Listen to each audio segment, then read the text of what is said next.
I have multiple sclerosis. I've had it for 2 years now. I have 3 children, ages 9, 8 and 7. It's easy as a parent to want to avoid talking about painful subjects like illness because it may not be comfortable for yourself to talk about them. We've tended not to deal with it. We probably have shied away and not been able to not address it as well as we might have done, I guess. Children know when there's something wrong. They pick up on what's going on. You know, if mum or dad are off to the doctors more frequently than usual, or they're going to the hospital and they've never been before, of course they're going to want to know why. The unpredictability, up and down, different symptoms. Yeah, they definitely did know something was wrong before I even sat down with them. How old is your child? What's their concentration span likely to be? And what's their level of understanding likely to be? So you might just start off by sharing with them a few facts about what's going on and answer their questions. Listen to their questions. Listen to what they're worried about and then honestly answer their questions. And be aware that kids sometimes have a short attention span, so you don't expect to sit down for an hour and lecture them. It might be that you need to give them a short, sharp, quick, concise answer, and then they'll want to go and play.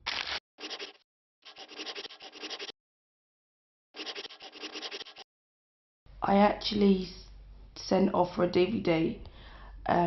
Basically it was a cartoon, and I personally didn't know how to word it to them, but I found sitting down with them watching the DVD was perfect. One of the risks that you face if you don't tell a child truthfully about a situation is that they may learn about the illness from somebody else, and that can impact on the trust and the relationship they have with you as a parent.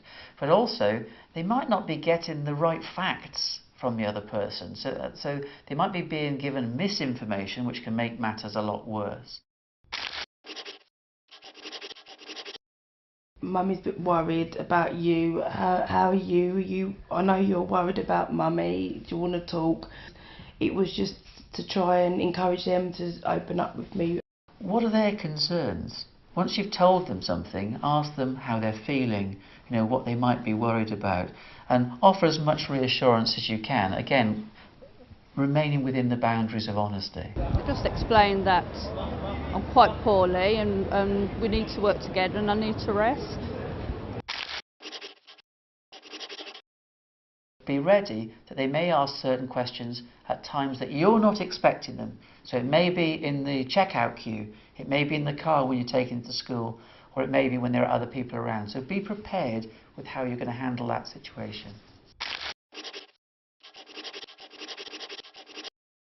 Of course, when you think about school and teachers, it is a two-way street. So maybe a child's their behaviour has changed in school, or their performance is not as good as it used to be in school.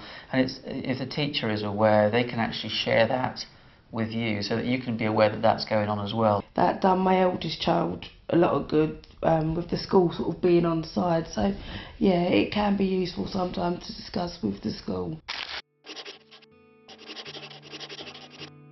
Getting some advice is very important. You might chat with other parents to see how they've handled it. You might actually chat with your doctor or the nurse who's looking after you about techniques. Or you may go onto helpful websites to find out the information, to see the sort of ground rules, the basic guides, and use that as your menu from which to create the route that you're going to take.